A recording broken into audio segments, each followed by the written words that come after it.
అధ్యయనానికి ఆహ్వానం. అధ్యయన అభిలాషులకు శుభోదయ దివ్యాశీస్సులు. ఈ వారం గత 2 దినాలు అధ్యయనాన్ని అనివార్య కారణాల దృష్ట్యా నిర్వహించలేకపోయాను. మా సంఘ బిడ్డ సూయిసైడ్ చేసుకుంది. ఆ అంత్యక్రియలు అయ్యేంత వరకు ఉండాల్సి వచ్చింది. అందువలన అధ్యయనాన్ని కొనసాగించలేకపోయాను. ఇవాళ కొంత బడలిక ఉన్నప్పటికీ అధ్యయనం వెనుకబడిపోవటం ఇష్టం లేక, పైగా ఒక ముఖ్యమైన అంశాన్ని మనం ప్రస్తావన చేసుకోవాలి. ఆ ముఖ్య అంశం కోసం ఇవాళ అధ్యయనాన్ని మళ్ళీ కొనసాగిస్తున్నాను. లైవ్లో బిడ్డ వరప్రసాద్ ఒక్కడే ఉన్నాడు.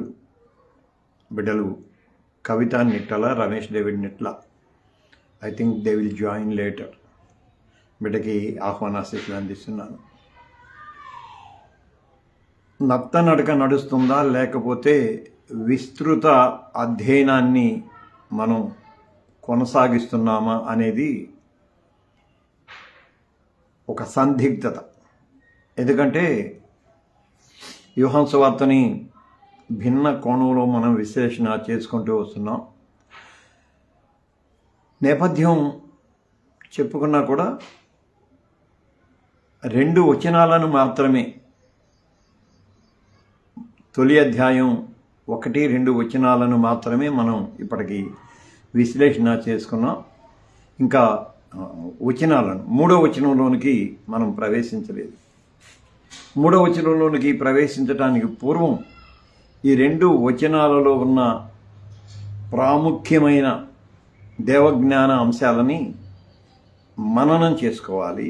మళ్ళీ ఈ ప్రాముఖ్యమైన దేవజ్ఞాన అంశాలు యోహానుకు పూర్వమే వెలువడిన సమదృక్పథ సువార్తలైన మార్కు, మత్తయి, లూకాలలో ఎందుకు ప్రస్తావన చేయలేదు, వాటికి భిన్నంగా యోహాను ఎందుకు ప్రస్తావన చేయాల్సి వచ్చింది అనే మీమాంసకు మనం ఇవాల్టి అధ్యయనంలో తెర తీసుకుందాం.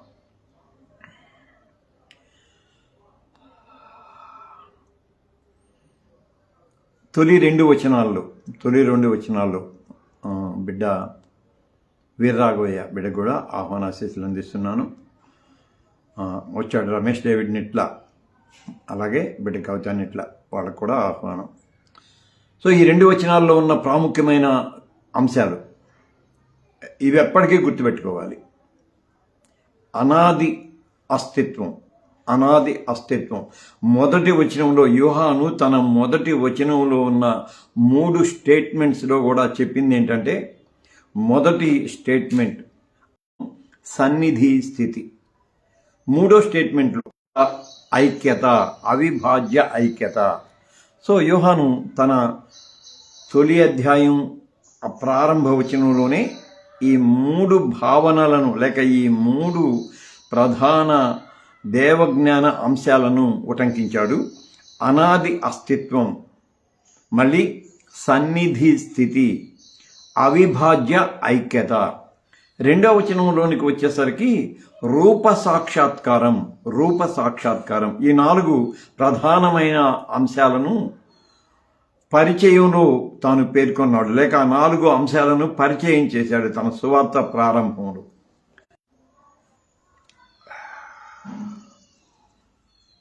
కనెక్షన్ కొంచెం వీక్గా ఉంది, ఎప్పుడు ఇదే ప్రాబ్లము, మన్నించండి. బిడ్డ వజ్రారావు కూడా లైవ్లో ఉన్నాడు, బిడ్డకు కూడా ఆహ్వానాశీస్సులు.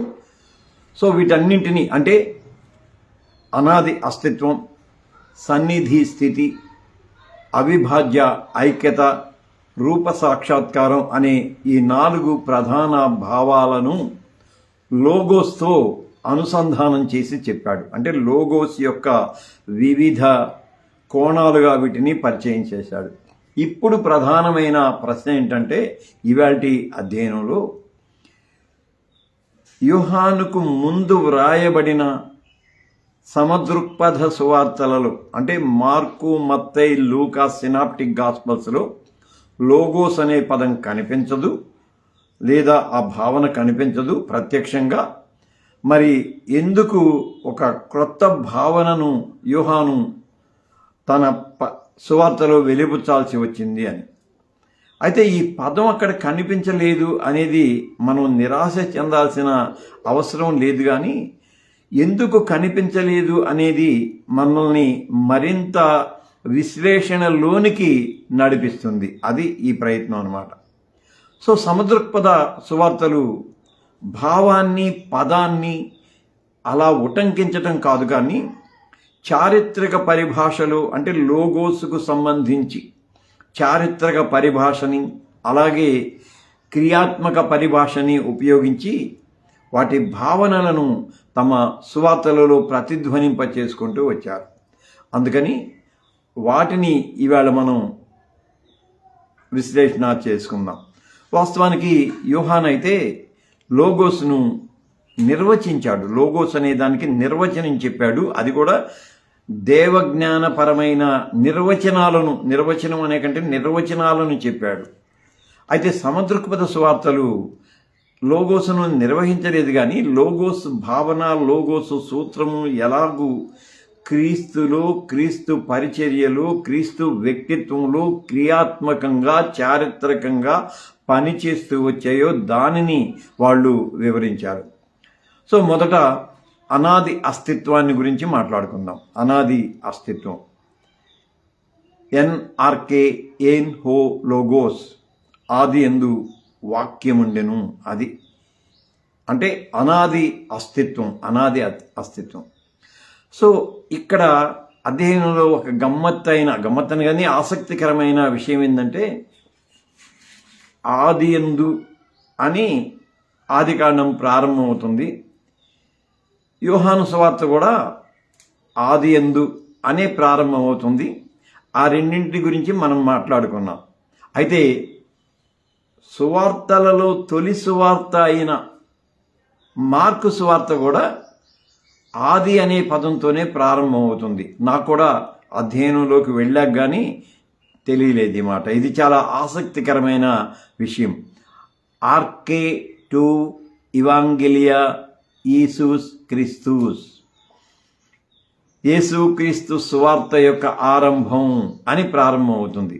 అయితే గ్రీకులో ఆర్కే అనే పదమే ఉంటుంది. ఆర్కే అంటే ఆరంభంలో. ఇది చాలా ఆసక్తికరమైన విషయం. మనం ఆది యందు అనేది ఆదికాండానికి లేదా యోహాను సువార్తకి చెప్పుకుంటాం, కానీ తెలుగు ట్రాన్స్లేషన్ కొంచెం భిన్నంగా ఉంటుంది. కాబట్టి మార్కు కూడా తన సువార్తను అంటే యేసు జననానికి సంబంధించిన 4 సువార్తలలో తొలి సువార్త కూడా ఆది అనే పదంతోనే ప్రారంభం అవటం అది యాదృచ్ఛికం అయితే కాదు, అది దేవ సంకల్పం అనే మనం చెప్పుకోవాలి. అంటే ఆది నుండి ఉన్న శుభవార్తను సత్యవార్తను నేను ప్రకటిస్తూ ఉన్నాను అని యేసు తన పరిచర్యను ప్రారంభించడాన్ని మార్కు మనకు తెలియజేస్తూ ఉంటాడు. కాబట్టి అది ఒక గొప్పది.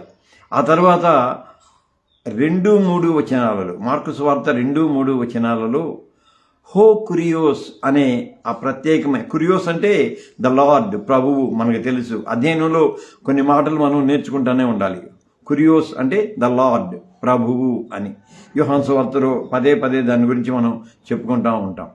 మార్కు కూడా 2-3 వచనాల్లో ప్రభువు హో కురియోస్ అనే మాట అంటే పంపబడినవాడు అనే భావంలో అనాది అస్తిత్వంలో ఉన్న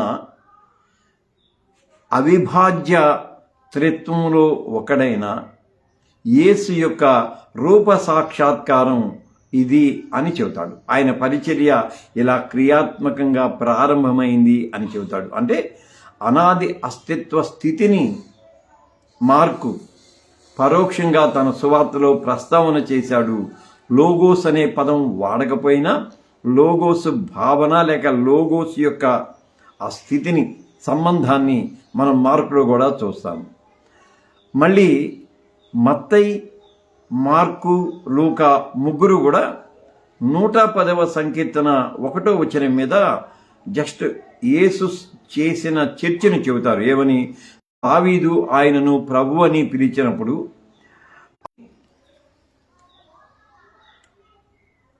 110వ సంకీర్తన ఆ తొలి వచనాన్ని గురించి చర్చ ఉంటుంది.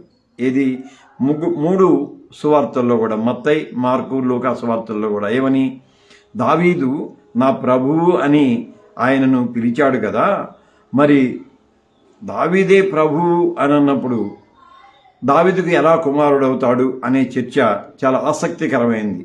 అయితే ఇక్కడ అనాది అస్తిత్వం యొక్క పరోక్ష వాదనగా మనం దీనిని పరిగణలోనికి తీసుకోవచ్చు. దావీదు కాలానికి పరిమితమైన వాడు.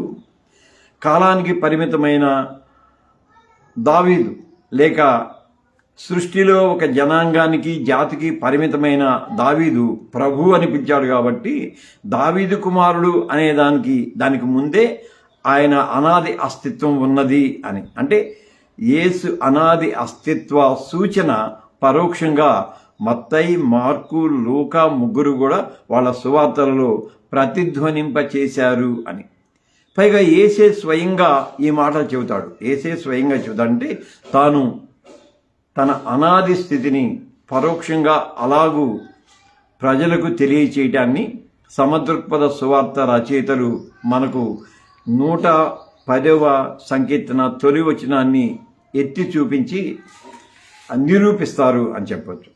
ఇక్కడ అధ్యయనంలో ఇంకొక విషయాన్ని మనం గమనిద్దాం. ఎందుకంటే మనం మార్కు సువార్త చదివేప్పుడు క్వెల్లా సోర్స్ అని చెప్పుకున్నాం.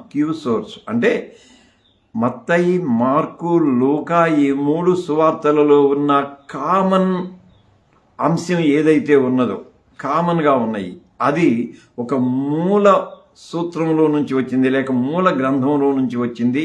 దానిని సేయింగ్స్ ఆఫ్ జీసస్, క్వెల్లా అంటే సేయింగ్స్, సోర్స్ అన్నాం.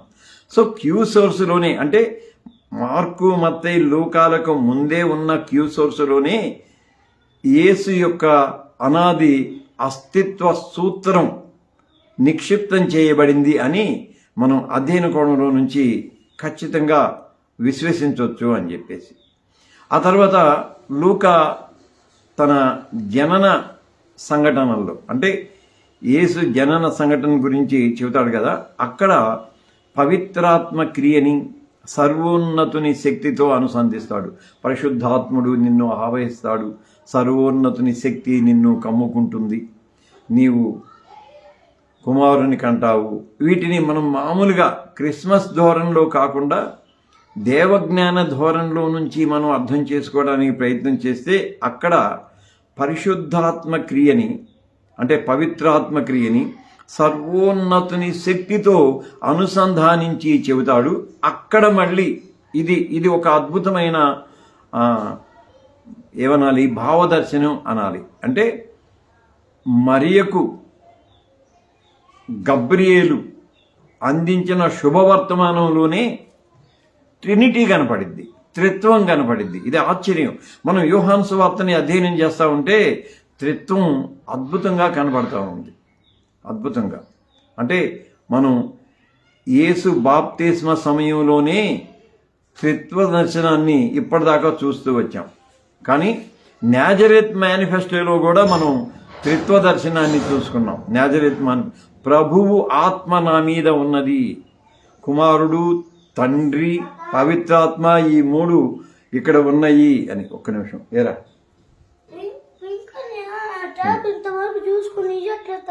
అధ్యయనం అయిన తర్వాత నేను ఇస్తానా? ఆగు, బిడ్డలు వెళుతూ ఇదొక బాధ. కూర్చో, ఇక్కడే కూర్చో, బాధ చేయకుండా. సో మనం ఇప్పటిదాకా త్రిత్వాన్ని యేసు బాప్తిస్మ ఘట్టంలో నుంచే చూస్తూ వచ్చాం. అంటే నేను కూడా నా సంగతి కూడా చెబుతున్నా. కానీ నాజరేత్ మేనిఫెస్టోలో కూడా యేసు బాప్తిస్మం త్రిత్వ ప్రస్తావన ఉన్నది అని మనం చెప్పుకున్నాం. ప్రభు ఆత్మ నా మీద ఉన్నది అనే దానిలో ఆ త్రిత్వం ప్రతిధ్వనిస్తుంది. ఇప్పుడు మరియకు గబ్రియేలు ప్రత్యక్షమై మరియ శుభ సందేశం ఉందే, దాంట్లో కూడా ప్రత్యక్షంగా మనం త్రిత్వాన్ని చూస్తాం. పరిశుద్ధాత్మ శక్తి నిన్ను కమ్ముకుంటుంది, సర్వోన్నతుని శక్తి, పరిశుద్ధాత్మ, శిశువు, మళ్ళీ ఆ పరోక్ష త్రిత్వ సూత్రాన్ని అక్కడ కూడా మనం చూస్తాం అన్నమాట. అంటే క్యూలోనే ఇవన్నీ ఉన్నాయి అని మనం చెప్పుకోవచ్చు. అంటే మత్తయి కానీ లూకా కానీ యేసు వంశవృక్షాన్ని ఈ కాలంతో సంధించిన యేసు అనాది స్థితిని చాలా చక్కగా వ్యక్తపరిచారు అనటానికి ఇది ప్రధానంగా ఉంటుంది. సో ఇది అనాది అస్తిత్వానికి సంబంధించింది. రెండో భావన ఏంటంటే సన్నిధి స్థితి. సన్నిధి స్థితి నేను మళ్ళీ ఆ 4 భావనలు గుర్తు చేస్తున్నాను, ఎందుకంటే అవి నిత్యం మనం మనసులో ఉంచుకోవాలి. యోహాను సువార్త మొదటి 2 వచనాలలో ఉన్న 4 విశిష్ట ప్రకటనలు, భావనలు, వాటిని బిడ్డ రామేశ్వరరావు ఎల్లమల్లి బిడ్డ కూడా ఆహ్వానాశీస్సులు అందిస్తూ ఉన్నాను. అనాది అస్తిత్వం, సన్నిధి స్థితి, అవిభాజ్య ఐక్యత, రూప సాక్షాత్కారం, ఈ 4. ఇప్పుడు రెండో దానికి వద్దాం, సన్నిధి స్థితిలోనికి వద్దాం. ప్రోస్, టోన్, థియోన్ అలా మనం చెప్పుకున్నాం.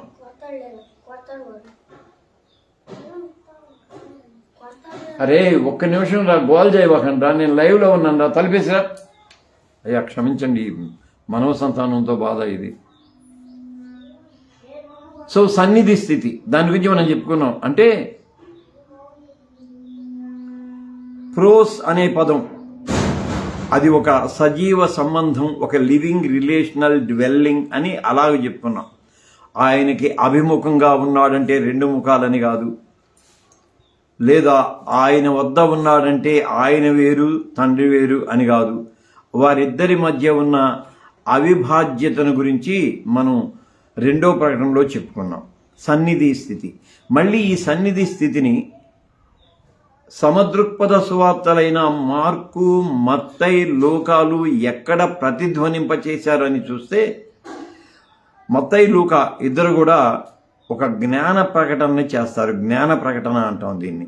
మత్తయి సువార్త 11:27, లూకా సువార్త 10:22లో తండ్రి తప్ప కుమారుని ఎవరునూ ఎరుగరు, కుమారుడు తప్ప తండ్రిని ఎవరునూ ఎరుగరు.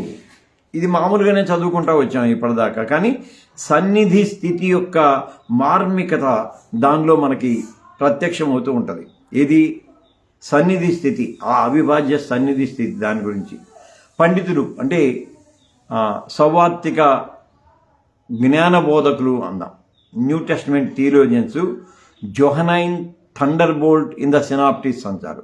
అంటే యూహాను యొక్క భావజాలమంతా ఎలా మెరుపులాగా సమదృక్పథ సువార్తలలో ప్రతిధ్వనిస్తూ వచ్చింది, ప్రత్యక్షమవుతూ వచ్చింది. దానికి ఈ వాక్యం చాలా ఉదాహరణగా ఉంటుంది అని చెప్పి. తండ్రి తప్ప కుమారుని ఎవరు ఎరుగరు, కుమారుడు తప్ప తండ్రిని ఎవరు ఎరుగరు అన్నది ఒకటి అనాది స్థితి. మళ్ళీ ఆ సన్నిధి స్థితి, అనాది అస్తిత్వంతో పాటు సన్నిధి స్థితిని కూడా చెప్పింది. అంటే తండ్రి కుమారుల మధ్య ఉన్న అనన్యమైన పరిచయం, మళ్ళీ పరస్పరమైన అవిభాజ్య స్థితి.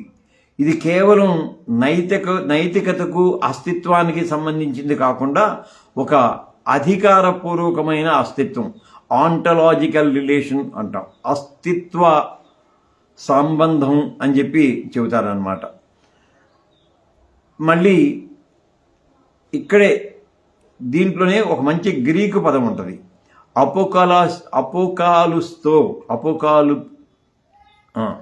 అపోకాలుప్తో అనే గ్రీకు పదం ఉంటుంది. అంటే వెల్లడించే అధికారం, కుమారుని వెల్లడించే అధికారం తండ్రికి, తండ్రిని వెల్లడి చేసే అధికారం కుమారునికి. ఆ గ్రీకు పదాలు చాలా విస్తృత అర్థాన్ని కలిగి ఉంటాయి. కాకపోతే అది పరభాష కావటాన మనకు తెలియదు కాబట్టి మనం నేర్చుకుంటుంటే అర్థమైంది. నేను గ్రీకు ప్రిలిమినరీ చేశాను, కానీ అందుకనే నేను కాస్త చదవగలుగుతున్నాను, అర్థం చేసుకోగలుగుతున్నాను. కానీ నాకు కూడా ఈ భావన ఇప్పటిదాకా తెలియదు. అపకాలుప్తో అంటే వెల్లడించే అధికారము అని చెప్పేసి, అంటే ఆ పదం దాంట్లో ప్రత్యేకంగా ఉంది. తండ్రి తప్ప కుమారుడిని ఎవడు వెల్లడించగలడు, కుమారుడు తప్ప తండ్రిని ఎవరు వెల్లడించగలరు. అంటే ఆ సాధికారికత ఆ సన్నిధి స్థితిలో నుంచి ఉద్భవించింది అని చెబుతారు. ఇప్పుడు మళ్ళీ సన్నిధి స్థితి యొక్క మరొక కోణాన్ని మనం గమనించినట్లయితే ఇప్పుడు బాప్తిస్మ దృశ్యం మత్తయి 3:17, మార్కు 1:11, లూకా 3:22 బాప్తిస్మ సంఘటన. పరము నుండి వినిపించిన స్వరం బాత్ కోల్. ఇది హీబ్రూ లెక్కలో మనం చూస్తే ఈయన నా ప్రియకుమారుడు, ఈయన యందు నేను సంతోషిస్తూ ఉన్నాను అని ప్రకటించింది. ఇది సన్నిధి స్థితి యొక్క బహిరంగ ధృవీకరణ. స్వరం వినిపించడం కాదు, ఈయన నా ప్రియకుమారుడు, మేము ఒకే అనాది అస్తిత్వంలో ఉన్నాం, మా అనాది అస్తిత్వాన్ని, మా సన్నిధి స్థితిని బహిర్గతం చేస్తున్నాను అనే ఒక అద్భుతమైన ప్రకటన. ఈయన నా ప్రియ కుమారుడు. ఆ అనాది అస్తిత్వాన్ని, సన్నిధి స్థితిని ఎలాగూ మార్కు, మత్తయి, లూకాలు బాప్తిస్మ సంఘటనలో వ్యక్తపరిచారు అని. మళ్ళీ అక్కడ నేను ఆనందిస్తూ ఉన్నాను అనే దాంట్లో మళ్ళీ ప్రోస్టోన్థియోస్ అని చెప్పుకున్నామే. ఇది ఆయన యొద్ద ఉండెను. ఎలా ఉన్నాడు? ఆ తదాత్మ్యతలో, ఇంకా చెప్పాలంటే మనకు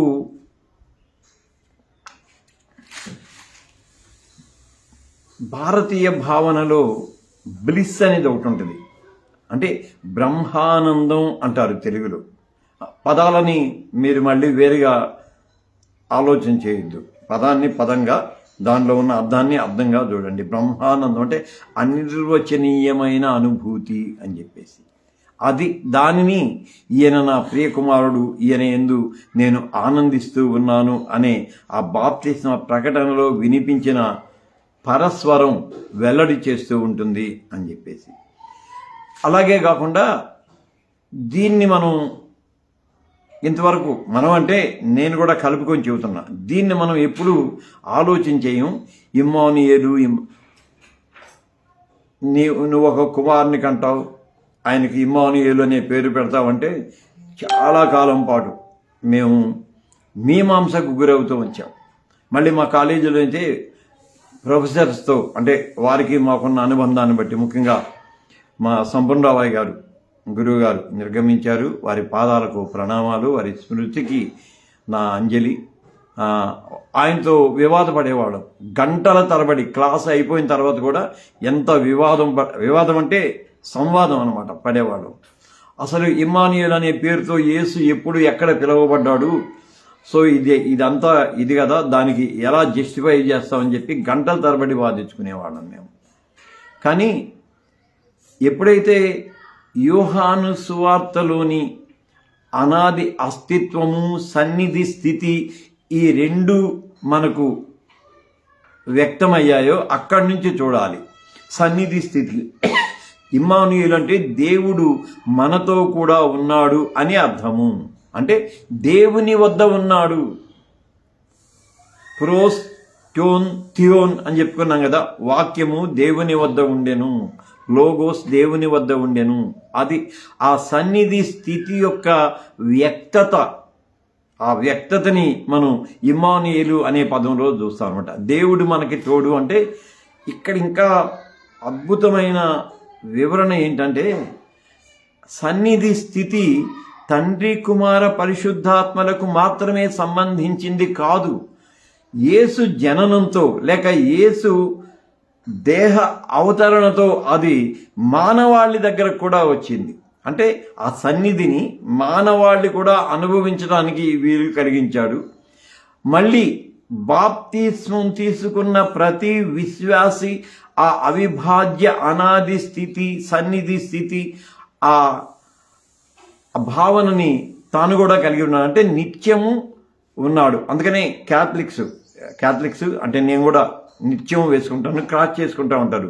తండ్రి యొక్కయు, కుమారుని యొక్కయు, పరిశుద్ధాత్మ యొక్కయు అంటే దాన్ని జ్ఞాపకం చేసుకోవటం. ఆ త్రిత్వ సన్నిధి యొక్క స్థితిలో నేను కూడా ఇంక్లూడ్ అయ్యాను అని జ్ఞాపకం చేసుకోవటం అనమాట. కనుక నిరంతర సన్నిధి, ఆ నిత్య స్థితి, సన్నిధి స్థితి, అనాది అస్తిత్వం, ఇవన్నీ కూడా దాంట్లో చాలా స్పష్టంగా ఉంటాయి. నేను ఇక్కడికి ఆపేస్తున్నాను. ఇంకొకటి ఉంది, రేపు మనం చెప్పుకుందాం. అది ఇంకా రెండు ఉన్నాయి. అవిభాజ్య ఐక్యత, రూప సాక్షాత్కారం, అవిభాజ్య ఐక్యత, రూప సాక్షాత్కారం, వాటిని గురించి మళ్ళీ మనం రేపు వివరించుకుందాం.